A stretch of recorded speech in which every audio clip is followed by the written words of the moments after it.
மக்கள் தொலைக்காட்சி நேயர்களுக்கு வணக்கம். இது மருத்துவ நேரம்.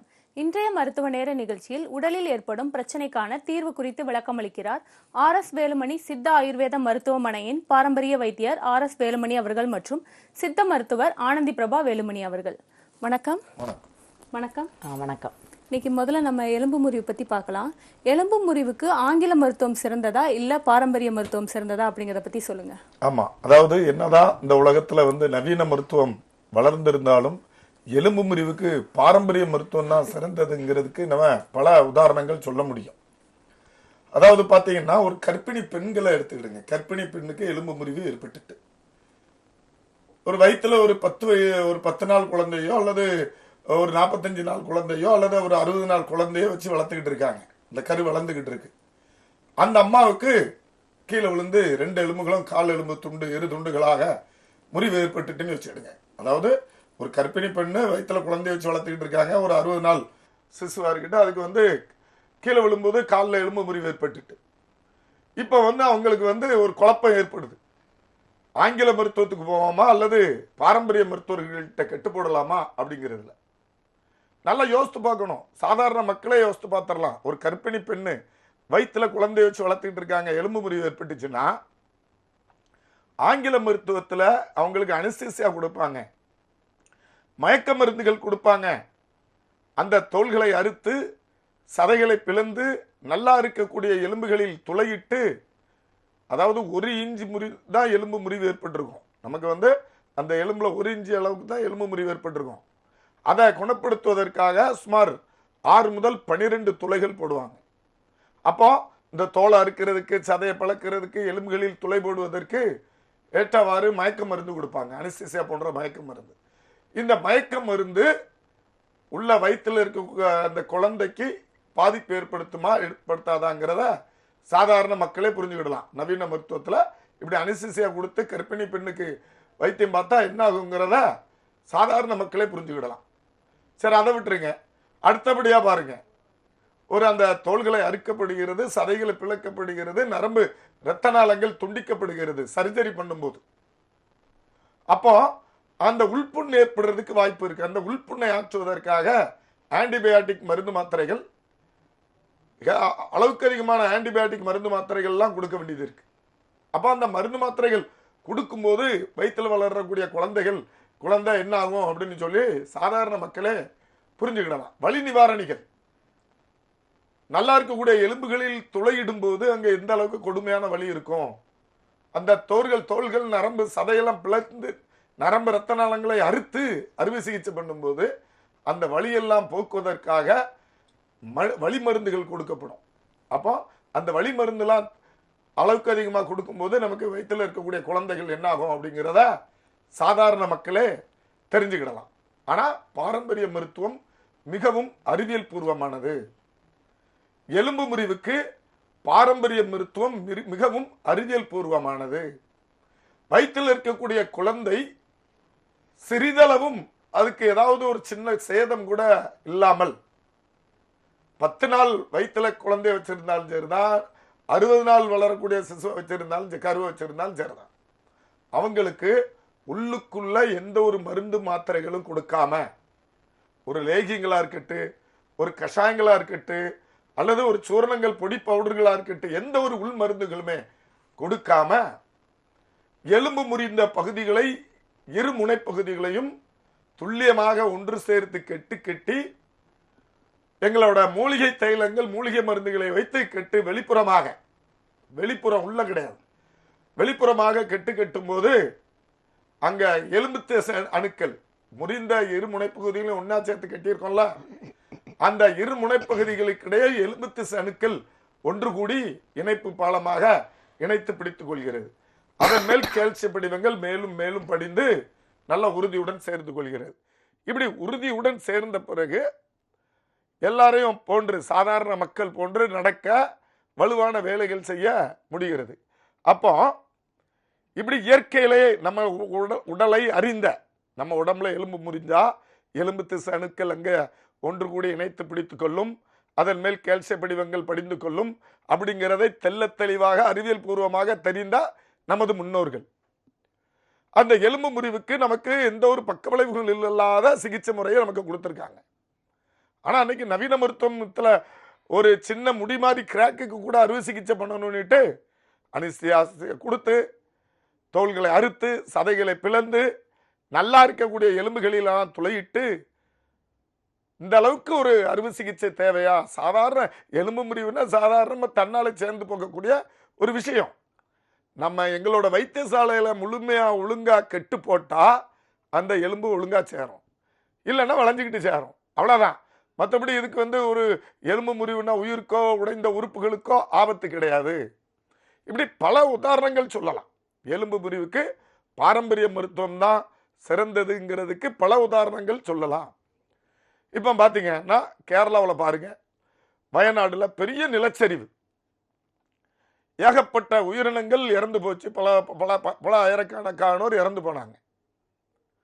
இறந்தது எண்ணிக்கை கொஞ்சமா சொன்னாலும் நிறைய கிட்டத்தட்ட ஆயிரக்கணக்கானோர் பேர் இறந்திருப்பாங்க. அப்போ இப்ப பாத்தீங்கன்னா தண்ணியெல்லாம் அடிச்சு வெள்ளம்லாம் இயற்கை பேரிடர் காலத்துல நமக்கு ஒரு கிராமங்கள்ல ஒருத்தர் 4 பேருக்கு எலும்பு உடைஞ்சு போச்சு. சேதமடைந்து இயற்கை பேரிடத்துல மழை வெள்ளம் இந்த மாதிரி பாதிச்சு எலும்பு உடைஞ்சு போச்சு. அந்த கிராமத்துக்கு போய் வைத்தியம் பார்க்க முடியாத சூழ்நிலை. நவீன மருத்துவர் போனா அங்க போய் என்ன செஞ்சிருவாரு? நீங்க நல்ல யோசனை பண்ணி பாருங்க. நவீன மருத்துவர் அந்த பேரிடர் காலத்துல ஒரு எலும்பு முறிவுக்கு அவர் அங்க போய் என்ன செஞ்சிட முடியும்? முதல்ல கரண்ட் கேட்பாரு, இபி கொடுங்கம்பாரு, எக்ஸ்ரே கொடுங்கம்பாரு. ஆனா நாங்க எங்க குடும்பத்துல பாரம்பரிய வைத்தியர் எப்படி எலும்பு முறிவு ஏற்படும், மேல இருந்து கீழே குதிச்சா எப்படி எலும்பு முறிவு ஏற்படும், மேல இருந்து யாராவது தள்ளி விட்டா எப்படி எலும்பு முறிவு ஏற்படும், யாராவது அடிச்சா தடுத்தா எப்படி எலும்பு முறிவு ஏற்படும், அடிச்சா அதை பட்டா எப்படி எலும்பு முறிவு ஏற்படும், இந்த மாதிரி மாடிப்படியில இருந்து இறங்கும் போது எப்படி எலும்பு முறிவு ஏற்படும், இந்த மாதிரி ஒவ்வொரு செய்கள்னால எப்படி எலும்பு முறிவு ஏற்படுங்கிறத எக்ஸ்ரே இல்லாமலே தெள்ள தெளிவாக அந்த வீக்கத்தையும் தடவி பார்த்து நம்ம கண்டுபிடிச்சிடலாம். இப்படி எந்த ஒரு நவீன உபகரணங்களுமே இல்லாம, எந்த ஒரு பேரிடர் காலத்திலையும் ஒரு கரண்ட் இல்லாம, ஒரு எக்ஸ்ரே இல்லாம, வெறுமனை குச்சிகளையும் துணிகளையும் நல்லெண்ணெய் இருந்தா போதும் அதிகபட்சம். இது நம்ம எலும்பு முறிந்த பகுதிகளை துல்லியமாக பொருத்தி கெட்டு போட்டு நம்ம சிகிச்சை கொடுத்து குணப்படுத்திடலாம். அப்போ இதை பத்தி தொடர்ந்து பேசுவோம். நேர் இணைப்புல இருக்காங்க, பேசிடலாம். மக்கள் வணக்கம். ஹலோ வணக்கம், உங்க பெயர் சொல்லுங்க. என் பேர் சரவணங்க. எங்க இருந்து பேசுறீங்க? சேலங்க.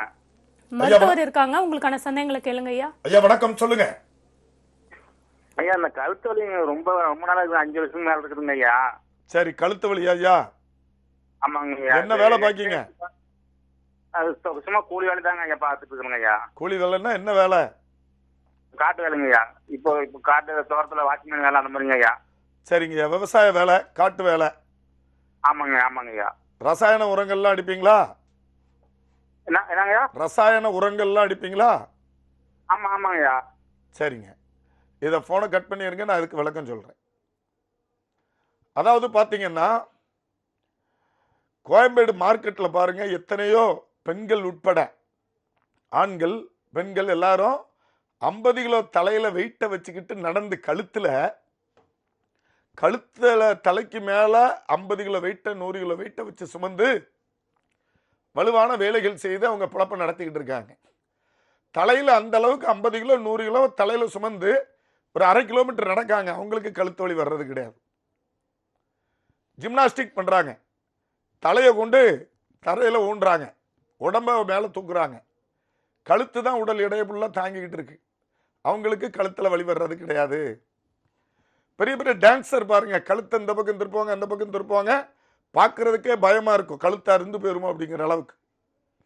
இப்ப துபாய் போயிருக்கிறவங்களுக்கு எல்லாம் தெரியும், அந்த படகுல கழுத்தை அந்த பக்கம் இந்த பக்கம் திருப்பி ஒரு ஆயிரக்கான சுத்தி டான்ஸ்லாம் ஆடுவாங்க, பார்க்குற ஒரு மாதிரி இருக்கும், அதிசயமா இருக்கும்.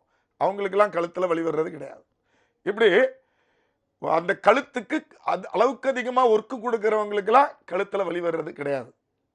ஆனா ஏசிலே இருந்துகிட்டு இருக்கிறவங்களுக்கு கழுத்துல வலி வருது. குளிர்ந்த காத்து காது வழியா உள்ள போயிட்டுன்னா கழுத்து வலி வருது. நிறைய விவசாய நிலங்கள்ல பார்த்தீங்கன்னா விவசாய நிலத்துல வந்து யூரியா போன்ற கூடிய ரசாயன உரங்களை இப்படி மூக்குக்கு பக்கத்திலேயே வச்சு தூக்கிட்டு இருப்பார். அவர் பாதுகாப்பாக தூவ மாட்டார். மூக்கில் வந்து நல்லா சுற்றி கட்டிக்கிட்டு வாய் மூக்கெல்லாம் துணியை வச்சு கட்டிக்கிட்டு அந்த ரசாயனத்தை உரத்தை போட்டால் அந்த பாதிப்புல இருந்து நம்ம கொஞ்சம் தப்பிச்சுக்கிடலாம். ஆனால் இவர் என்ன செய்வார், மூக்கில் ஒரு துணி கட்டியிருக்க மாட்டார், வாயில் ஒரு துணியை கட்ட மாட்டார், பாதுகாப்பு இல்லாமல் வெறும் கையில் எடுத்து அந்த ரசாயன உரங்களை போட்டுக்கிட்டு இருப்பார். அப்படியே அந்த காற்றில் கலந்து இவருக்கும் மூக்கு வழியாக வாய் வழியாக அந்த ரசாயன உரங்கள் உள்ளே போகும். அப்போ மூக்கு வழியாக உள்ளே போகும்போது நமக்கு சைனஸ் குழி பாதிப்பு ஏற்படும், மூச்சு பாதைகள் பாதிப்பு ஏற்படும். அப்போ கழுத்து வலி வர்றதுக்கு வாய்ப்பு இருக்கு. ஈரக்காத்து தொடர்ந்து நிறைய பேரை பார்த்துக்கிட்டு இருக்கோம். ஏசியில் ஈரக்காத்து காது வழியாக உள்ளே போய்கிட்டே இருந்துச்சுன்னா கழுத்தில் வலி வந்துடும். இதான் நிறைய பேர் செர்விக்கல் ஸ்பாண்டிலைசிஸ், கழுத்து தண்டுவட நரம்பு அழுத்தம் அப்படின்லாம் சொல்லிடுவாங்க. எங்க கோயம்பேடு மார்க்கெட்டில் இன்னும் வயசான தாத்தா பாட்டி முதற்கொண்டு 50 கிலோ வெயிட்டை தலையில் சுமந்துக்கிட்டு நடக்காங்க. அந்த அழுத்தத்தை விட வேற எந்த அழுத்தம் அதிகம் நமக்கு பாதிப்பு ஏற்படுத்திடும். வெயிட்டு தூக்குனா கழுத்தில் அழுத்தம் ஏற்பட்டுருமா? கிடையாது. அங்க அந்த கழுத்து தண்டு விட பகுதியில் ஜவ்வு வீங்குனா உங்களுக்கு அழுத்தம் ஏற்படும். எதனால ஜவ்வு வீங்கும்? மூச்சு பாதைகளில் பிரச்சனை இருந்தா, சைனஸ் குழியில பிரச்சனைகள் இருந்தா, வயிற்றுல உள்ள கேஸ் கழுத்து பகுதியில் வந்து அந்த ஜவ்வுக்குள்ள புகுந்துட்டா நமக்கு அங்கே வீக்கம் ஏற்படும். வீக்கம் ஏற்பட்டு நரம்புகளை அழுத்தம். அப்போ நமக்கு வந்து கழுத்தில் வலி வரும். அப்போ நீங்கள் நேரில் வரும்போது நமக்கு எதனால உங்களுக்கு கழுத்தில் வலி வந்துச்சு? நான் சொன்ன மாதிரி ரசாயன உரங்களை அதிகமாக யூஸ் பண்ணுறதுனாலயா அல்லது தொடர்ந்து ஈரத்திலே நிற்கிறதுனாலயா அப்படிங்கிறதெல்லாம் பார்த்து உங்களுக்கு சிகிச்சை கொடுத்துடலாம், சரி பண்ணிடலாம். வந்து பாருங்க. அழைத்தமைக்கு நன்றி. மற்றொரு நேரு இணைப்புல இருக்காங்க, பேசிடலாம். மக்கள் வணக்கம். வணக்கங்க. உங்க பெயர் சொல்லுங்கம்மா. என் பேர் பாலம்மாள். எங்க இருந்து பேசுறீங்க? திருவண்ணாமலை மாவட்டம் செல்லார் பக்கம். மருத்துவர் இருக்காங்க, உங்களுக்கான சந்தேகங்களை கேளுங்கம்மா. வணக்கம், சொல்லுங்கம்மா. வணக்கம் சார். வணக்கம். நான் சைக்கிள்ல போகும்போது கீழே வந்து இந்த வலது பக்கம் தோள்பட்டை, அதான் இந்த பத்து இருக்குது, அந்த எலும்பு விட்டு போயிடுச்சு. சரி. அது இந்த ராடு வச்சு ஆபரேஷன் பண்ணி 1 வருஷம் ஆயிடுச்சு. சரி. அது இப்ப இன்னும் போய் பார்த்தா கூடவே இல்லை. ஒரு நாள் ஒரு பொருள் இப்படி குனிஞ்சு கெட்ட சிவக்கஞ்சி அதுல இருந்து வலிக்குது. எவ்வளவு நாள் ஆச்சுமா? 1 வருஷம் ஆகுது சார். 1 வருஷம் ஆச்சு. எந்த உறுப்புல? அதான் இந்த தோள்பட்டை எலும்பு, தோள்பட்டை கழுத்துக்கும் வலது பக்கம். தோள்பட்டையில பந்துக்கிட்ட மூட்டுல? மூட்டு கூட இல்ல சார், அந்த கழுத்துக்கும் தோள்பட்டைக்கும் நடுப்பு. Collar bone, collar bone. கழுத்து இந்த இதுல தோள்பட்டைக்கும் கழுத்துக்கும் இடையில நடுவுல படுத்து கிடக்குற எலும்பு. ஆமா ஆமா சார். சரிம்மா, இப்ப சேர்ல நீ சொன்னாங்களா? நாங்க சார் இன்னும் சேரவே இல்லை சார். எக்ஸ்ரே எடுத்து பார்த்தா அப்படியே கேப் 1 இன்ச்சு நீங்க சொன்ன மாதிரி 6 ஸ்க்ரூ போட்டுதான் வச்சுக்கிறாங்க. ராடு அப்படியே இருக்குது, ஒண்ணுமே. கழுத்து பகுதியில நீங்க வயசு என்னாச்சு உங்களுக்கு? 50 ஆகுது. 50 வயசு ஆயிடுச்சு. நீங்க உங்க தாத்தா பாட்டி உங்க அப்பா சித்தப்பா எல்லாம் எலும்பு முறிவு ஏற்பட்டா கழுத்துல போய் அறுக்கைய செஞ்சாங்க. ஆமா, கழுத்துல போய் ஸ்க்ரூவா வச்சாங்க உங்க தாத்தா பாட்டிலாம். அது எனக்கு தெரியாதா? எங்க தெரியாது? தெரிஞ்சிருந்தா முதல்ல நான் வந்து உங்க தாத்தா பாட்டி எலும்பு முறிவுக்கு என்ன செஞ்சாங்கன்னு யோசிச்சா அது, அதாவது இதை போனை கட் பண்ணி இருக்கேன்னு அதுக்கு விளக்கம் சொல்றேன். அதுதாங்க வந்தா எதனா செய்ய முடியுமா? இங்கே ஊசி போட்டுங்கிறேன் பக்கத்துல வலிக்காக டாக்டர் போய். கட்டாயம் வாங்கம்மா, சரி பண்ணிடலாம். நேரில் வந்து பாருங்க. இதை போனை கட் பண்ணி இருக்கேன்னு அதுக்கு விளக்கம் சொல்றேன். அதாவது இந்த கழுத்து பகுதியில இருந்து தோள்பட்டைக்கு இடையில இருக்கக்கூடிய அந்த படுத்து கிடக்கக்கூடிய ஒரு எலும்பு காலர் போன், கிளாவிக்கல் போன். அந்த போன் வந்து எலும்பு முறிவு ஏற்பட்டுட்டா நிறைய வெளிநாட்டில எல்லாம் பாத்தீங்கன்னா அதை ஒரு எலும்பாவே மதிக்கிறது கிடையாது. ஏன்னா அது அந்த போன் அளவுக்கு அதிகமா நமக்கு வேண்டு வெயிட்டை தூக்குறதுக்கோ பெரிய அளவுல யூஸ் கிடையாது. சேர்ந்தாலும் சேராட்டாலும் பரவாயில்லன்னு அவங்க பாட்டுக்குள்ள விட்டுருவாங்க. ஒரு எளிதில் எந்த ஒரு பாதிப்பும் கிடையாது, எளிதில் குணமாகக்கூடிய ஒரு எலும்பு. அசால்ட்டா விட்டுருவாங்க, அசால்ட்டா ட்ரீட் பண்ணணும் அந்த விஷயத்தை. கழுத்து நம்ம நாட்டில் தான் எப்பா உனக்கு கழுத்து பக்கத்தில் போய் எலும்பு முறிவு ஏற்பட்டுட்டு அது அங்க குத்திரும் இங்க குத்திரும் நீ பயமுறுத்தி அதை தோலை அறுத்து ஸ்க்ரூவை கொண்டு மாட்டி விட்டுருந்தாங்க. கழுத்துல இருந்து கையை இயக்கக்கூடிய நரம்புகள்லாம் கழுத்து பகுதியில இருந்து வருது. அதுல வந்து நீங்க வந்து காலர் போனுக்கு ஆபரேஷன் பண்றேன்னு சொல்லி இங்க அறுத்து தோலெல்லாம் ஓப்பன் பண்ணி சதையை பிளந்து நல்லா இருக்கக்கூடிய எலும்புலெல்லாம் ஓட்ட போட்டா உங்களுக்கு பக்க விளைவுகள் ஏற்படாதா? அந்த போன், அந்த எலும்பு இயற்கையிலே எளிதாக சேரக்கூடிய ஒரு எலும்பு. ஏன்னா அது படுத்து கிடக்கு. இப்போ தோள்பட்டை இருக்கு, ரொம்ப முக்கியமானது. அசைவு கொடுத்தா சேராது. இது அசைவே அசையாது. அவ்வளவு சீக்கிரத்துல இந்த காலர் போன் அசைவு ஏற்படாது. சும்மா சாதாரண கெட்டி விட்டா போதும், அது சேர்ந்துக்கிடும். நாங்க அந்த எலும்பை துல்லியமா நேர்படுத்தி உள்ள ஒரு சின்ன செக்க ஒன்று கொடுத்து அழகா கெட்டி கையை தோல்ல அசைய விடாம வச்சுக்கிடும். அது சும்மா சாதாரணமா கெட்டு போட்டாலே அழகா சரியாகக்கூடிய ஒரு எலும்பு காலர் போன் எலும்பு. ஈஸியா சரியாகக்கூடிய ஒரு எலும்பு. எந்த ஒரு கஷ்டமும் கிடையாது. காலர் போன் சரி பண்றது ஒரு ரொம்ப ஈஸி, எளிதில் குணமாகக்கூடிய எலும்பு. இப்போ இந்த கையில எலும்பு முறிவு, மேல் கை எலும்பு முறிவு ஏற்பட்டுச்சுன்னா தொங்கிட்டு கிடக்கு. இதுன்னா அசைவு கொடுத்துக்கிட்டே இருப்போம், சேர்றதுக்கு லேட் ஆகும். இந்த காலர் போன் எங்கேயாவது அசையுமா பாருங்க. வெயிட்டை தூக்கி இதுல வச்சாதான் உண்டு, அதுக்கு அழுத்தம் கொடுக்குற, மற்றபடி அழுத்தமே இல்லை. அப்படி எளிதில் சேரக்கூடிய ஒரு காலர் போன் அது. அதுக்கு தோள்களை அறுக்கும் போது, சதைகளை பிளக்கும் போது அங்க பக்கத்துல நிறைய நரம்புகள் இருக்கு. அதுல போய் அறுத்து ஏதாவது பக்க விளைவுகள் ஏற்பட்டுட்டா நிறைய பேருக்கு கையில மரமரத்து போறதை பார்த்துருக்கோம். இங்க காலர் போனுக்கு ஆபரேஷன் பண்ணவங்களுக்கு நிறைய பேருக்கு கையெல்லாம் வரலாம் செயல்படாம போனதை நம்ம பார்த்துருக்கோம். அதனால அது காலர் போனுக்கு அறுவை சிகிச்சை என்பதே தேவை கிடையாது. சாதாரணமா பாரம்பரிய மருத்துவத்தில் எங்களோட வைத்தியசாலையில கெட்டு போடும்போது இயற்கையிலே சுத்தமா சரியாயிரும். ரெண்டாவது, உங்களுக்கு குணமாகலன்னு ஒரு விஷயத்தை சொல்லியிருக்காங்க. 50 வயசுல காலர் போன் அறுவை சிகிச்சை பண்ணியிருக்கீங்க, இப்போ 1 வருஷம் கழிச்சு அந்த போன் சேரலன்னு சொன்னதா சொல்றீங்க. அந்த எலும்பு கட்டாயமாக சேர்ந்திருக்கும்.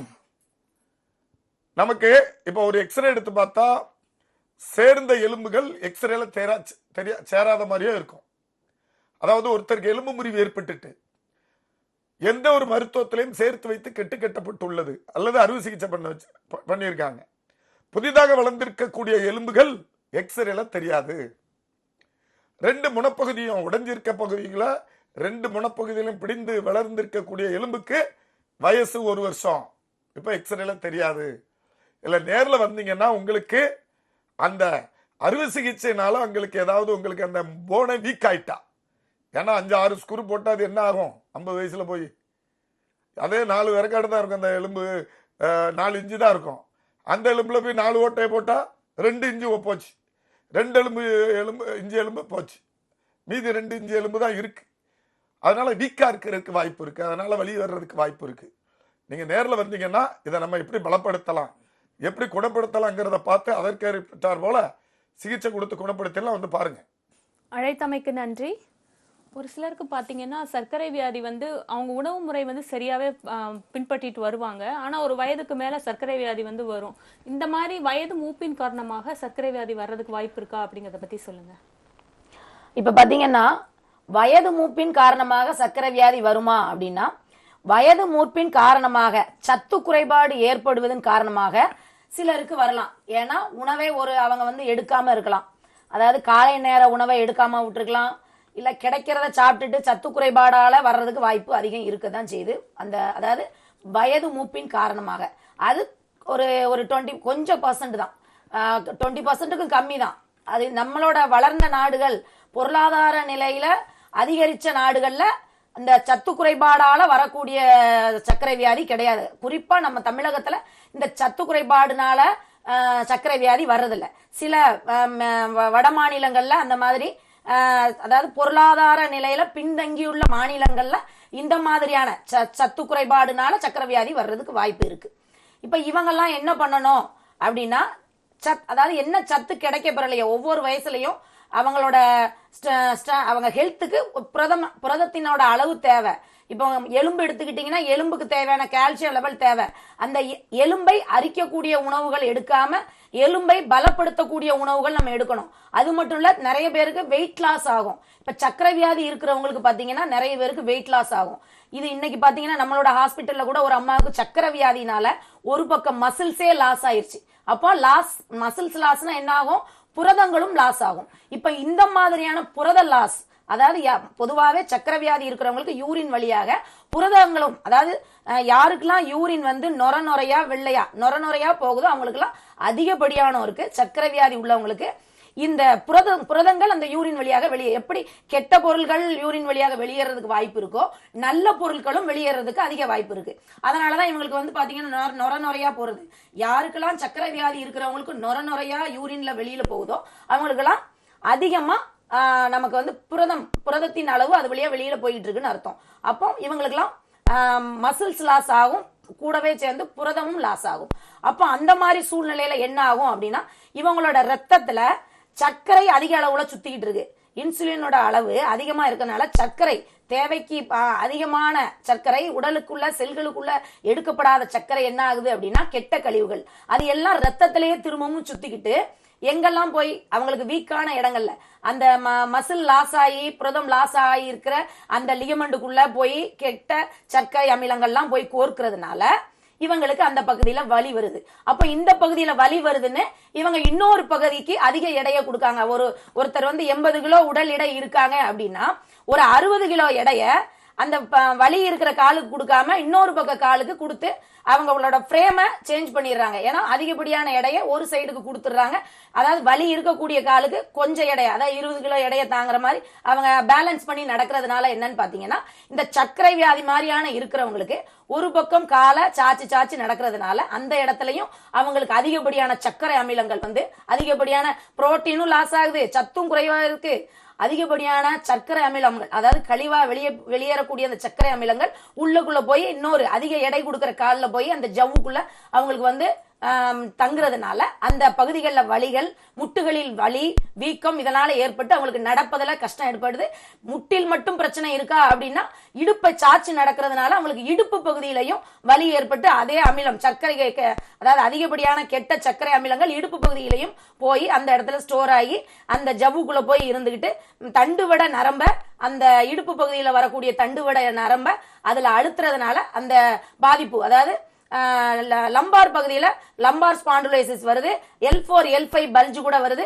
இந்த மாதிரியான சர்க்கரை வியாதி இருக்கிறவங்களுக்கு இந்தந்த பிரச்சனைகள்லாம் சர்க்கரை அதிகமா இருக்கிறதுனாலையும் அவங்களுக்கு புரோட்டீன் லாஸ் ஆகிறதுனாலையும் மசில்ஸ் லாஸ் ஆகிறதுனாலையும் இவங்க வந்து இந்த மாதிரியான பிரச்சனைகள், அதாவது வீக்கா இருக்கிறதுனாலையும் இந்த பிரச்சனைகள் ஏற்படுது.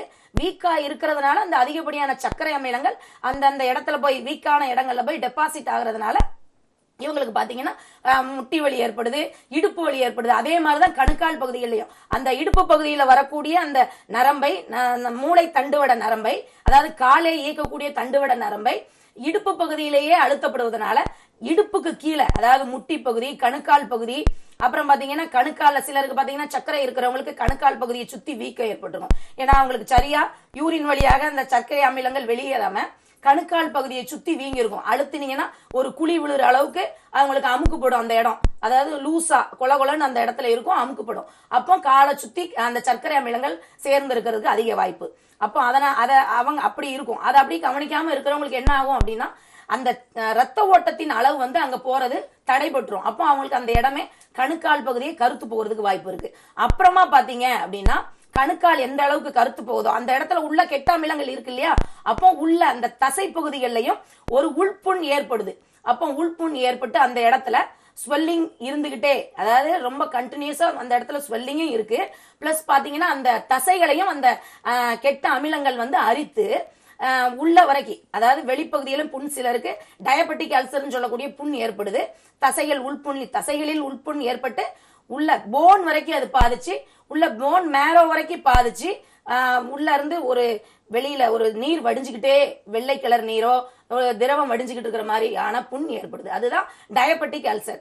இதுதான் வந்து சர்க்கரை வியாதி இருக்கிறவங்களுக்கு அதிகப்படியா புரோட்டீன் லாஸ் ஆவதன் மூலமாகவும், அதாவது தசைகள், அதாவது நமக்கு எப்படி ஃப்ரேம் எப்படி முக்கியமோ தசைகளும் அந்த அளவுக்கு நம்ம வந்து பலமா இருக்கிறதுக்கு அது தசைகளும் நமக்கு பலப்படுது. நம்ம எல்லா வேலையும் செய்வதற்கு நமக்கு ஒரு பலத்தை கொடுக்கிறது நம்மளோட தசைகளும் தான். அப்போ அந்த தசைகள் லாஸ் ஆவதன் போது புரதங்களும் லாஸ் ஆகுது. சர்க்கரை வியாதி இருக்கிறவங்களுக்கு குறிப்பா பாத்தீங்கன்னா இந்த அதிகப்படியான சர்க்கரைகள் ஒவ்வொரு ஜாயிண்ட் பகுதியிலும், அதாவது கழுத்து பகுதிகளிலும், தோள்பட்டை ஜாயிண்ட் பகுதிகளிலும், முதுகு தண்டுவட பகுதிகளிலும், அப்புறம் பாத்தீங்கன்னா இடுப்பு லம்பார் பகுதிகளிலும், அப்புறம் முழங்கால் முட்டி பகுதிகளிலும் பகுதிகளிலும் கணுக்கால் பகுதிகளிலும் இதெல்லாம் போய் டெபாசிட் ஆகி அவங்களுக்கு இந்த சர்க்கரை வியாதினால இந்த வலிகளை கொடுக்கு. அப்போ இவங்களுக்கு எல்லாம் என்ன செய்யணும் அப்படின்னா, நம்மளோட ஹாஸ்பிட்டல்ல பாத்தீங்கன்னா இந்த சர்க்கரை வியாதி இருக்கிறவங்களுக்கு முதல்ல அதிகப்படியான ரத்தத்துல உள்ள சர்க்கரையை வெளியேற்றுவதற்கு சில மருந்துகள் உள்ளுக்குள்ள கொடுக்காங்க. ஏன் எப்படி கொடுக்காங்க அப்படின்னா, இவங்களுக்கு எந்த உறுப்புகள், அதாவது சர்க்கரை வியாதி இருக்கிறவங்களுக்கு பாத்தீங்கன்னா ரத்தத்துல சர்க்கரையோட அளவு அதிகமா இருக்கும். அப்போ அவங்களுக்கு அது அதிகப்படியான கழிவுகள் தான். இது டெபாசிட் ஆயிருக்கு எந்தெந்த இடங்கள்ல, அந்தந்த இடங்களுக்கு தேவையான சில வர்ம புள்ளிகள்ல ஒரு மசாஜ் கொடுப்போம் நம்மளோட வைத்தியசாலையில. அப்புறம் உள்ளுக்குள்ள தேவையான அந்த கழிவுகளை வெளியேற்றுவதற்கு, அதாவது ரத்தத்தை பரிசுத்தமாக்குவதற்காக உள்ளுக்குள்ள மருந்துகள் கொடுத்து இதை உள்ள அதிகப்படியான அமிலங்களை வெளியேற்றுவதற்கும், அப்புறம் பாத்தீங்கன்னா ஒரு டயட் சார்ட் கொடுக்குறோம். இந்த டயட் சார்ட் என்ன செய்யுது அப்படின்னா, நம்மளோட உடம்புல இனிமே தேவையான புரதங்கள் சேருவதற்கும், உள்ள கழிவுகள் தங்காம, அதாவது நிறைய நார்ச்சத்துக்கள் எப்போ உள்ள கழிவுகள் தங்குது அப்படின்னா, நார்ச்சத்துக்களே நம்ம உணவுல எடுத்துக்கொள்ளாத போதுதான். இந்த நார்ச்சத்துக்களை நம்ம எந்த அளவுல கொடுக்கும், வாத பித்த கப உடம்புக்காரங்களுக்கு எந்த அளவுல இவங்களுக்கு என்ன மாதிரியான காய்கறிகள் உணவு திட்டங்களை நம்ம கொடுக்கணும்னு நம்ம கணிச்சு அதை அப்படியே அந்த நோயாளிகளுக்கு, சர்க்கரை வியாதியின் உள்ளவங்களுக்கு, அந்த வலிகளால் சிரமப்படுவவங்களுக்கு இதை கொடுக்கும் போது பாத்தீங்கன்னா முழுமையா சர்க்கரை வியாதி கட்டுக்குள்ள வந்துடும். அந்த பாதிப்பு இருக்கு இல்லையா, கணுக்கால் வீக்கம், கணுக்கால் கருத்து போகுதல், பாத எரிச்சல்,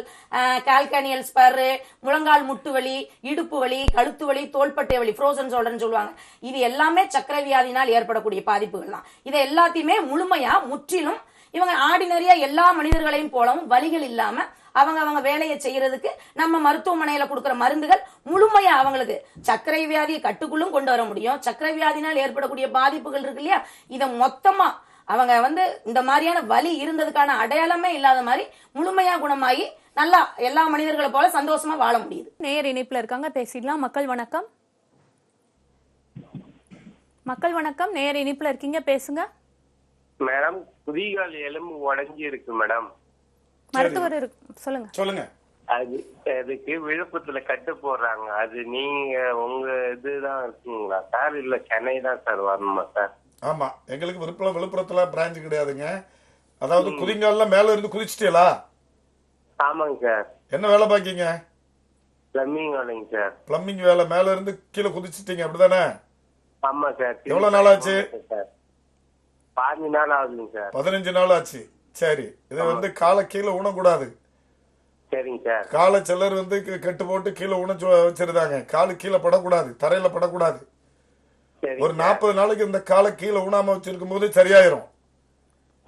இருந்தாலும் நம்ம பாடி கரெக்டா அந்த எலும்பு கரெக்டா சேர்த்தாதான் டோட்டல் வெயிட்டும் அமுக்கும் போது தாங்கும். லேசா அலைன்மெண்ட் மாறிட்டுனாலும் டோட்டலா கணுக்கால் குதிங்கால் ரொம்ப கரெக்டா சேர்க்கணும். அது லேசா விலகி சேர்த்துட்டா டோட்டல் பாடி வெயிட்டும் விலகும். அதனால சும்மா யார்கிட்டயாவது ரோட்ல ஏதாவது போர்டை வச்சிருக்கான்னு சொல்லி கிட்ட போட்டு காலை வச்சிடக்கூடாது. நிறைய பேர் சம்பந்தமே இல்லாதவங்க பாரம்பரிய வைத்தியர் அப்படின்னு சொல்லிக்கிடுறாங்க. சம்பந்தமே, இந்த தொழிலுக்கு சம்பந்தமே இல்லாதவங்க, ஏதாவது ஒரு வைத்தியர்கிட்ட டிரைவரா இருந்தவன், வைத்தியர் வீட்டில் வேலை செஞ்சவன், இந்த மாதிரி நிறைய பேர் அங்கங்க போர்டு போடுறத பார்க்கும். அதனால நீங்க நம்ம காலை கரெக்டான ஆள்கிட்ட தான் கொடுக்கமா, அவங்க உண்மையிலே பாரம்பரிய வைத்தியரா அப்படிங்கிறதெல்லாம் பார்த்து கொடுக்கணும். ஏன்னா சென்னையிலலாம் நாங்கள் நிறைய இடத்துல பார்க்கோம், இந்த தொழிலுக்கு சம்பந்தமே இல்லாதவங்க. ஒன்று அந்த வைத்தியர்களோட தூரத்து உறவினர்களாக இருப்பாங்க, அல்லது டிரைவராக வேலை பார்த்துருப்பாங்க, அல்லது வீட்டில் ஏதாவது வேலை பார்த்துருப்பாங்க. தூரத்துல இருந்து கண்ணில் தெரிஞ்சதை பார்த்துட்டு எங்கேயா போய் போர்டை போட்டுக்கிட்டு இருப்பாங்க. அதனால நீங்க ரொம்ப ஜாக்கிரதையா இருக்கணும். உண்மையிலே பாரம்பரிய வைத்தியர்கிட்ட தான் நம்ம காலை கொடுத்துருக்கோமா அப்படிங்கிறத. ஏதாவது உங்களுக்கு சந்தேகமா இருந்தா நேர விழுப்புரத்துல இருந்து பஸ் ஏறினா தூங்கி முழிக்கிறதுக்குள்ள இங்க வந்துடலாம். கண்ணை மூடுனா முழிக்கிறதுக்குள்ள வடபழனியில லக்ஷ்மண் சுருதிக்கு ஆப்போசிட்ல புத்தூர் கட்டு போனன் ஜாயிண்ட் சென்டர்ல இறங்கிடலாம். அந்த அசோக் பிள்ளை இருக்கும் கோயம்பேடுக்கு போற வழியில அந்த லக்ஷ்மண் சுருதிக்கு ஆப்போசிட்ல எங்க கிளினிக் வாசல்ல இறக்கி விட்டுருவாங்க. ஒரு நாளைக்கு கேரளாவில் இருந்து ஆள் வராங்க, தஞ்சாவூர்ல இருந்து வராங்க, இப்படி தமிழ்நாடு மட்டும் இல்லாம வெளி மாநிலம் வெளிநாடுல இருந்துலாம் வராங்க. அதனால நீங்க பக்கத்துல தான் விழுப்புரத்துல தான் இருக்கீங்க. சிரமம் பார்க்காம கரெக்டா எங்க வைத்தியசாலையில துல்லியமா காலை சேர்த்துக்கிட்டீங்கன்னா வாழ்நாள் முழுவதும் நீங்க ஆரோக்கியமா இருக்க முடியும். ஏன்னா குதிங்கால் லேச விலகி சேர்த்து விட்டாங்கன்னா யாராவது குதிங்கால லேசா விலகி சேர்த்து விட்டாங்கன்னா நடக்கும்போது தாங்கி தாங்கி நடந்து முதுகுத்தண்டு விடத்துல வர்மம் ஏற்பட்டுரும். இந்த வர்மத்தினால பல வியாதிகள் வரும். அதனால கணுக்கால் குதிங்கால் பகுதியை துல்லியமா சேர்த்து நம்ம சிகிச்சை கொடுக்கணும். அதுக்கு வடபழனியில் இருக்கக்கூடிய புத்தூர்கட்டு போன் அண்ட் ஜாயிண்ட் சென்டர்ல தான் அந்த முழுமையா முறையான சிகிச்சை முறை கிடக்கும். வந்து பாருங்க. அழைத்தமைக்கு நன்றி. சர்க்கரை வியாதி பொறுத்த வரைக்கும் பாத்தீங்கன்னா நம்ம முன்னோர்களுக்கு வந்து இப்ப 100 பேர் இருக்காங்கன்னா அதுல ஒரு 20% இருக்கிறதே வந்து அதிகம் அப்படிங்கிற மாதிரி இருந்தது. இப்ப 60% மேல வந்து சர்க்கரை வியாதியால பாதிக்கப்படுறாங்க. எதனால இந்த மாற்றம் நினைக்கிறீங்க? பாத்தீங்கன்னா இப்போ சர்க்கரை வியாதி ஏன் வருதுங்கிறத நல்ல கேள்விதான். இது ஏன் வருது அப்படின்னா நம்மளோட தவறான உணவு முறை பழக்கத்தாலதான். இப்ப நம்மளோட அப்பா அம்மா என்ன மாதிரியான உணவுகள் சாப்பிட்டாங்க, நம்மளோட தாத்தா பாட்டி என்ன மாதிரியான உணவுகள் சாப்பிட்டாங்க, என்ன மாதிரி சாப்பிட்டாங்க, பிளஸ் எந்தெந்த நேரத்துல சாப்பிட்டாங்க, இதை நம்ம 2 கேள்விக்கு கேட்டாலே சர்க்கரை மட்டும் இல்ல வேற எந்த வியாதியும் நம்ம கிட்ட வரவே வராது. ஏன்னா எந்த மாதிரியான உணவுகளை சாப்பிடணும்னு நம்ம முன்னோர்கள்ட்ட இருந்து நம்ம கத்துக்கணும், எந்த நேரத்துல சாப்பிடணும் அப்படிங்கறதையும் நம்ம முன்னோர்கள்ட்ட இருந்து கத்துக்கணும். இப்போ அந்த காலத்துல எல்லாம் எப்படி சாப்பிட்டாங்க? காலையில எழுந்த உடனே சாப்பிட்டுருவாங்க. ஒரு தண்ணி, நீத்தண்ணின்னு சொல்லுவாங்க, அதை காலையில குடிச்சிட்டு அதுல உள்ள சாப்பாடை சாப்பிட்டுட்டு அவங்க வேலைக்கு போயிடுவாங்க. அப்புறம் பாத்தீங்கன்னா மதியான சாப்பாடு சாப்பிடுவாங்க. அப்பதான் சூடா பொங்கி சாப்பிட்டுட்டு இரவு நேர உணவுங்கிறது 6 மணிக்கு முன்னாடி சாப்பிட்டுருவாங்க. 8:30 படுத்து தூங்கிடுவாங்க. அந்த வாழ்க்கை முறை இப்போ நம்ம கிட்ட இருக்கா அப்படிங்கிறத நம்ம ஒரு கேள்வியா நம்ம கிட்டே கேட்கணும். ஆனா இதுல எதையுமே நம்ம ஃபாலோ பண்ணல. அந்த மாதிரி ஃபாலோ பண்ணாம இருந்ததுனாலதான் அந்த சர்க்கரை மட்டும் இல்ல மற்ற வியாதிகளும் வருது. இப்போ ஏன் இந்த மாதிரியான வியாதிகள் வருது அப்படின்னா நம்மளோட நாடி தான், வாத பித்த நாடி ஒன்று கூடினாலோ குறைந்தாலோ தான் வியாதியானது நமக்கு. அப்போ இந்த 3ல ஏதாவது ஒன்ன டிஸ்டர்ப் பண்ணும்போது, வாதத்தை டிஸ்டர்ப் பண்ணும்போது, அதாவது மூச்சிய பிராணனை உள்ள விடுறதுல வெளியே விடுறதுல சிரமம் ஏற்படும் போது வாதத்தன்மை மேலோங்குது, ஒண்ணு குறையுது, அப்போ வியாதி வருது, வாத சம்பந்தப்பட்ட வியாதி. அப்புறம் பாத்தீங்கன்னா பித்தம். அப்போ பித்தங்கிறது என்னது? உடல் உஷ்ணம். அப்போ பித்தத்தினோட அளவு உயரும் போதும் ஒரு வியாதி வருது, குறையும் போதும் ஒரு வியாதி வருது. அப்போ அதையும் சீராக வச்சுக்கணும். அதற்கேற்ற உணவு முறைகளையும் நம்ம எடுத்துக்கணும். உணவை வெப்பநிலையை சரி, அதாவது சமநிலையில் வச்சிருக்கணும். அதையும் நம்ம கத்துக்கணும். எண்ணெய் தேய்ச்சி குளிக்கிறதுல இருந்து, தண்ணி நிறைய எடுத்துக்கிறதுல இருந்து, நம்ம உணவு முறைகள், அதாவது உஷ்ணமான உணவுப் பொருட்களை நேரம் தவறி சாப்பிடுறது, இந்த பித்த சம்பந்தப்பட்டதுல தான் அதுவும் வரும். இரவு லேட் நைட்ல சாப்பிடுறது, ஜீரணம், அதாவது லேட் நைட்ல சாப்பிட்றதே தப்பு. நம்ம வறுத்தது பொரிச்சது டைஜஷனுக்கு, அதாவது ஜீரணம் ஆகுறதுக்கு கஷ்டப்படுற உணவு முறைகளை சாப்பிடும் போது இந்த பித்தத்தின் அளவு ஆட்டோமேட்டிக்காவே ஏறிடுது. இந்த பித்தம் ஏறும் போது பித்தம் மட்டும் ஏறதில்ல, வாதத்தையும் குறைச்சி விட்டுட்டு போயிருது. அப்போ லேட் நைட்ல சாப்பிட்றதுங்கிறது பித்தத்தையும் பிரச்சனை பண்ணுது, வாதத்தையும் பிரச்சனை பண்ணுது, கபம். அப்புறம் பாத்தீங்கன்னா தண்ணீர் அதிகமா அருந்துறது இல்லை. அப்போ உடலின் தண்ணீர் நிலை, கோழைகளின் நிலை வந்து அதிகமா இருந்தாலும் வியாதி, குறைவா இருந்தாலும் வியாதி. அதாவது ரத்தத்துல நீரோட அளவு, கபத்தினோட அளவு, நீர்த்தன்மையோட அளவு 80% இருக்கணும். அந்த 80%க்கு மேல யாருக்கெல்லாம் ஏறுதோ அவங்களுக்கெல்லாம் உடல் முகத்திலிருந்து கை கால் கணுக்கால் வரைக்கும் வீங்கிருது. அப்போ தண்ணியினோட அளவு அதிகமா ரத்தத்துல ஏறும்போது இந்த மாதிரியான சில வியாதிகள் வந்துருது, வீக்கம் ஏற்பட்டு ஒரு சில வியாதிகள். தண்ணீரினோட அளவு, கபத்தினோட அளவு குறையும் போதும் சில வியாதிகள் ஏற்பட்டுருது. அப்போ பாத்தீங்கன்னா இதெல்லாம் குறையும் போது என்னென்ன வியாதிகள் அப்படின்னு நம்ம யோசிச்சோம்னா, அதாவது அதிக கபம், அதாவது அதிக கபங்கிறது கோழை இல்லாம புரதத்தின் அளவு கம்மி. கபங்கிறது என்ன அப்படின்னா நமக்கு புரதம் தான். கோழை சார்ந்த எல்லாமே கபத்துல தான் அடக்கம். கோழை எங்கெல்லாம் இருக்கோ, புரதமே நம்ம உடம்புல என்ன கேட்டகரியில இருக்குன்னா கோழை, சளிப்படலங்களா தான் இருக்கும். அப்போ புரதம், கொழுப்பு இது எல்லாமே கப சார்ந்தது தான்.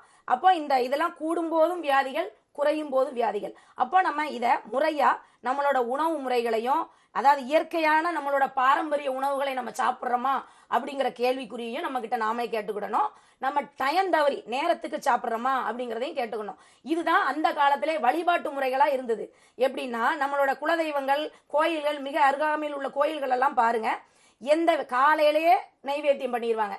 அப்புறம் உச்சிக்கால பூஜை, அப்போ ஒரு நைவேத்தியம், அப்புறம் 6 மணிக்கு ஒரு நைவேத்தியம். அதோட இரவு நைவேத்தியம் கிடையாது. அப்போ இரவு கடவுளை பள்ளி அறைக்கு அனுப்ப முன்னாடி பால், நட்ஸ் அந்த மாதிரி கொடுப்பாங்க. இந்த மாதிரி நீர், தண்ணி, அதாவது லிக்விடா தான் குடிப்பாங்க. அந்த திரவ உணவு தான் குடிக்கணும்.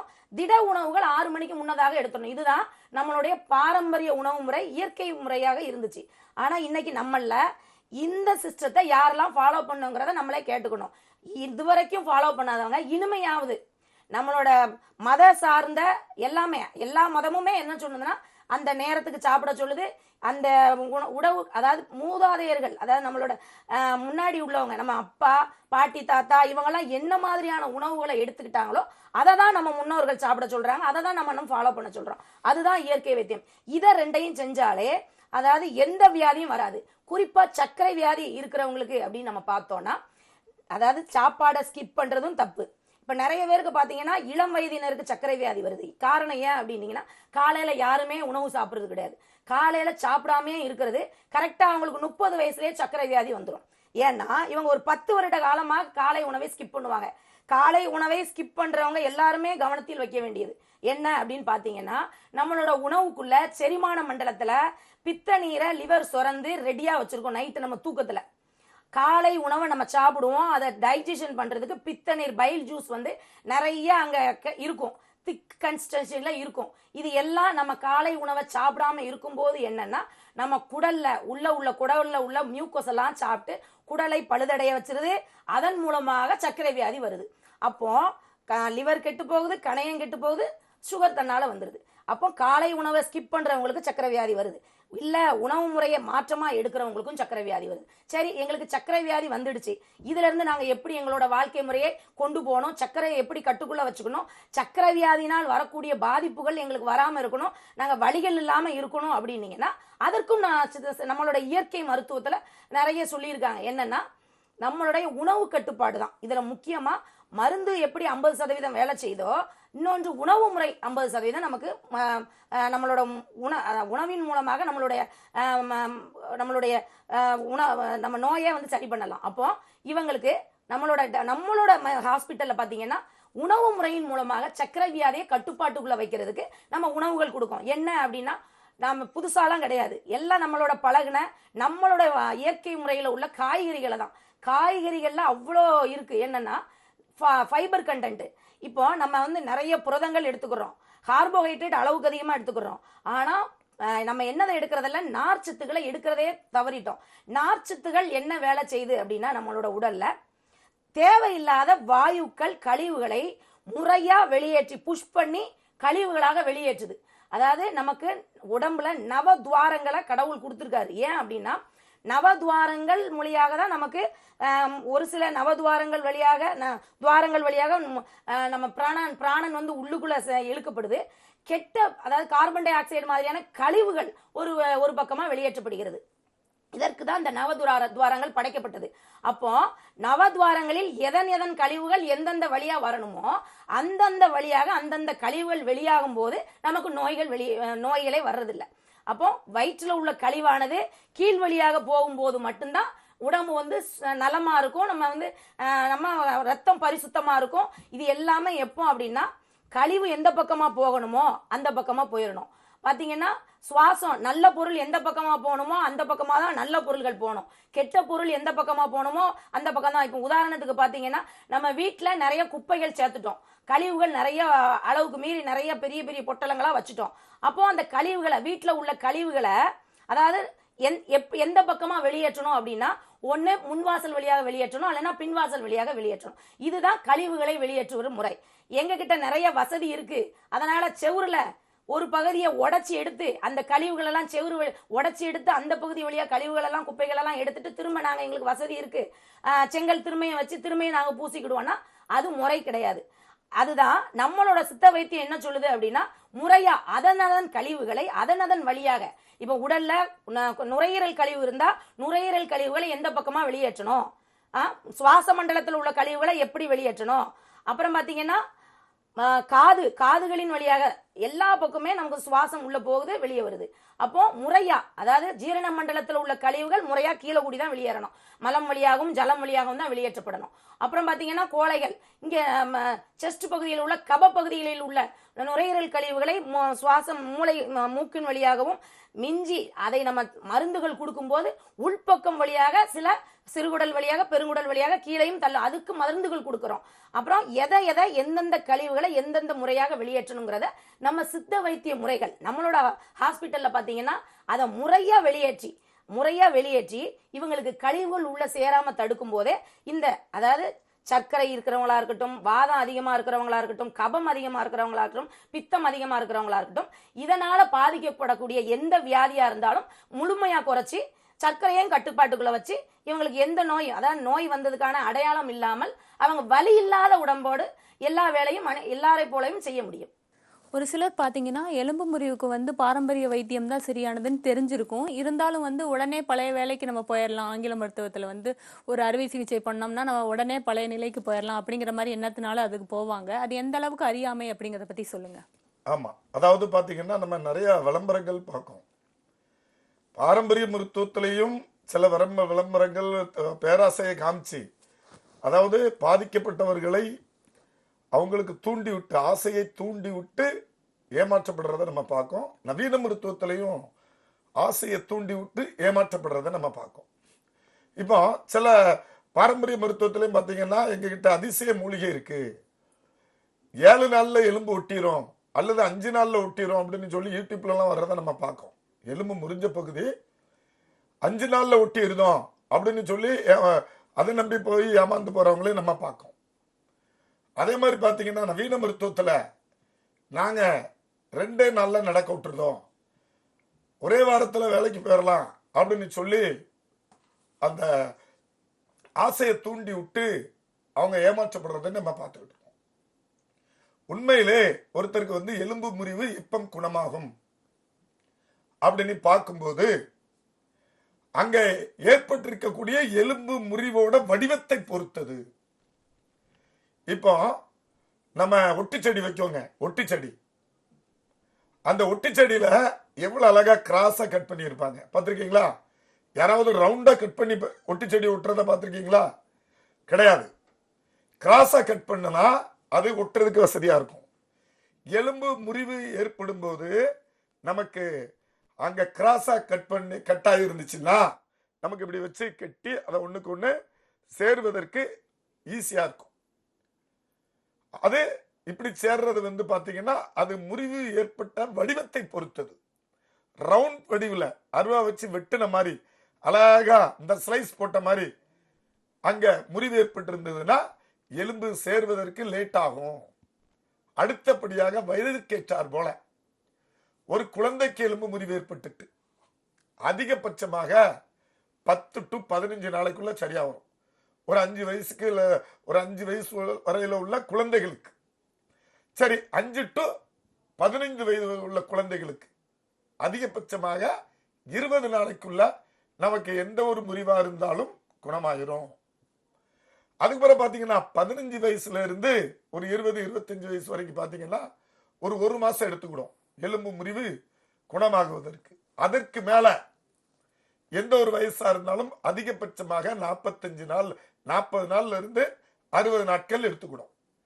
இது எலும்பு சேர்ந்தா மட்டும் பத்தாது, நம்ம உடலில் எடையை தாங்கும் அளவுக்கு பலப்படுவதற்கு நான் சொல்லக்கூடிய காலம். ஒருத்தருக்கு எலும்பு 2 துண்டுகளாக முறிவு ஏற்பட்டுட்டு நம்ம கெட்டு போட்டிருக்கோம், கெட்டு போட்டு குணமாகி வருகிறது, எலும்பு சேர்ந்துட்டு ஒரு 20 நாள்ல சேர்ந்துட்டு காலு 2 துண்டா உடைஞ்சு போச்சு. 40 வயசு அவருக்கு, 40 வயசு, காலு 2 துண்டா உடைஞ்சு போச்சு. நம்ம வைத்தியசாலையில கெட்டு போட்டிருக்கோம்.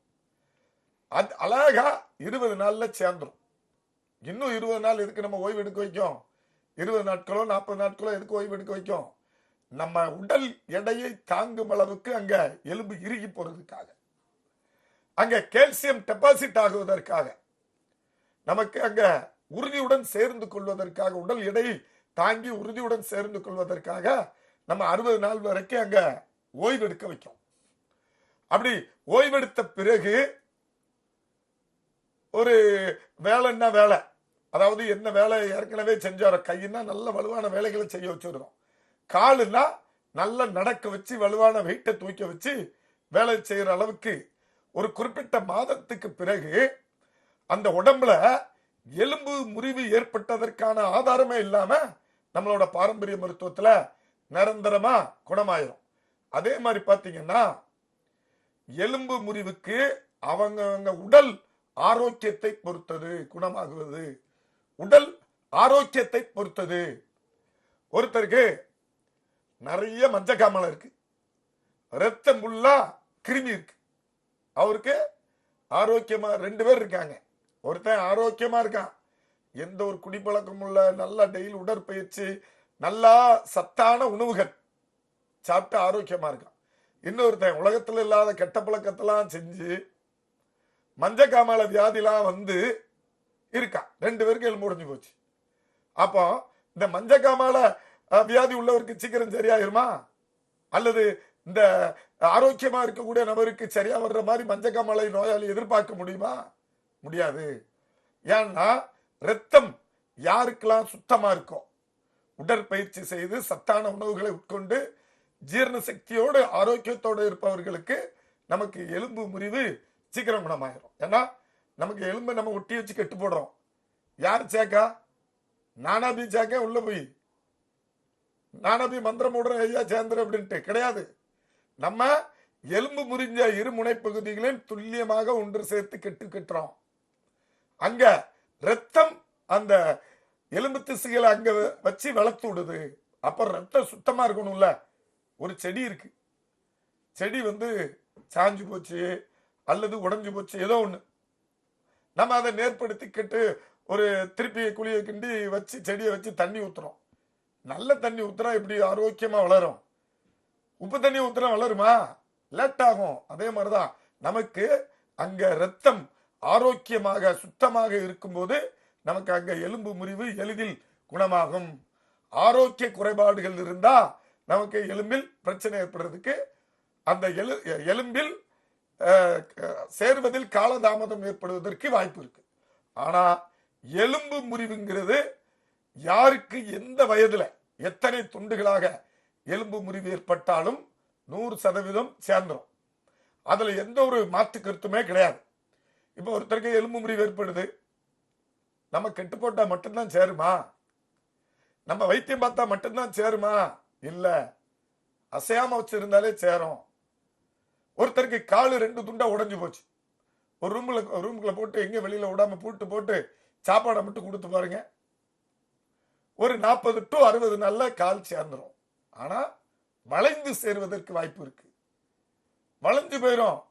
எந்த ஒரு ட்ரீட்மெண்ட்டுமே இல்லாம நமக்கு வந்து சேர்ந்துச்சுன்னா அது வளைஞ்சு போயிடும், உடல் எடையை தாங்காது. ஆனா நம்மளோட பாரம்பரிய மருத்துவத்துல நமது முன்னோர்கள் அந்த எலும்பு முறிஞ்ச இருமுனை பகுதிகளையும் துல்லியமாக ஒன்று சேர்த்து கட்டும் கலையை நமக்கு கற்றுக் கொடுத்திருக்காங்க. நீங்க ஒரு ஆய்வு கூட எடுத்து பார்க்கலாம்.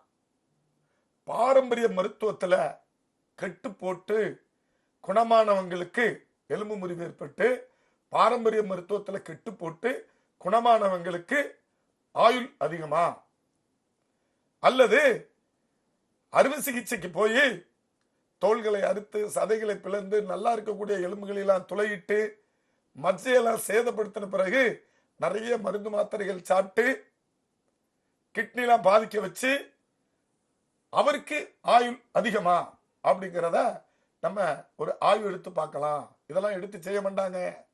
ஏன்னா இன்னைக்கு மருத்துவ வியாபாரம் தலை பிரித்து ஆடுது. எலும்பு முறிவுக்கு பாரம்பரிய மருத்துவம் தான் மிகவும் சிறந்ததுங்கிறதுக்கு நம்ம பல உதாரணங்கள் சொல்ல முடியும். ஏற்கனவே சொன்ன கேரளாவில் இந்த வயநாடுல நிறைய நிலச்சரிவு ஏற்பட்டு ஏகப்பட்ட மக்களுக்கு எலும்பு முறிவு ஏற்பட்டிருக்கும். ஒரு பாரம்பரிய வைத்தியர் உள்ள போனான்னா வெறுமனே மூங்கில் பத்தை துணி இருந்தா போதும், எலும்பு முறிந்த பகுதிகளை துல்லியமாக கெட்டு போட்டு 100% குணப்படுத்திடலாம். ஆங்கில மருத்துவர் போன என்ன செய்யப்பாரு, முத கேளுங்களேன், நீங்களே நனவுப்படுத்திக்கிடுங்க. முதல்ல கரண்ட் கொடுங்க அப்படிம்பாரு, கரண்ட் கொடுத்தா எக்ஸ்ரே கொடுங்கம்பாரு.